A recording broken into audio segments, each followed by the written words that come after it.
விஜயவாடாவில் வெள்ளம் சூழ்ந்த பகுதிகளுக்குள் செல்ல வேண்டாம் என பாதுகாப்பு அதிகாரிகள் கூறியும் அதனை மீறி படகில் சென்று ஆய்வு மேற்கொண்டுள்ளார் ஆந்திர மாநில முதலமைச்சர் சந்திரபாபு நாயுடு.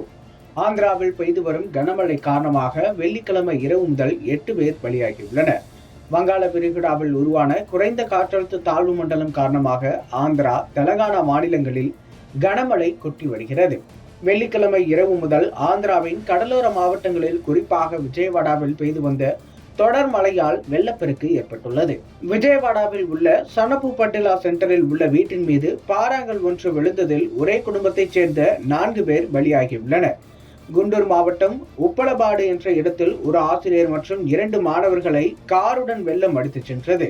மேலும் மங்களகிரியில் மற்றொரு நிலச்சரிவில் மூதாட்டி உயிரிழந்தார். தாழ்வான பகுதிகளில் வசிக்கும் மக்கள் எச்சரிக்கையுடன் இருக்குமாறு அறிவுறுத்தப்பட்டுள்ளனர். மழை நிலவரம் குறித்து ஆந்திர முதலமைச்சர் சந்திரபாபு நாயுடு அதிகாரிகளுடன் ஆலோசனை கூட்டம் நடத்தினார். நிவாரண நடவடிக்கைகள் குறித்தும் அதிகாரிகளிடம் பேசிய முதலமைச்சர் சந்திரபாபு நாயுடு, இறந்தவர்களின் குடும்பத்தினருக்கு அரசு துணை நிற்கும் என்றும் உறுதியளித்திருக்கிறார்.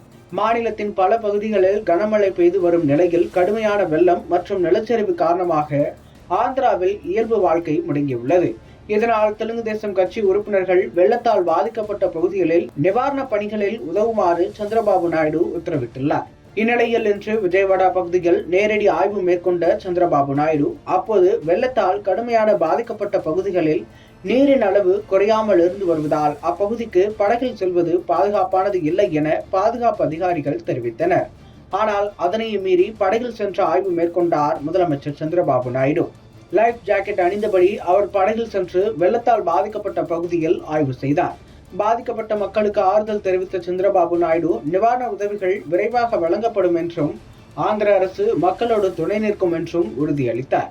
பாதிக்கப்பட்டவர்களின் அவலத்தை நாங்கள் நெருக்கமாக பார்த்தோம் என்று சந்திரபாபு நாயுடு குறிப்பிட்டிருக்கிறார்.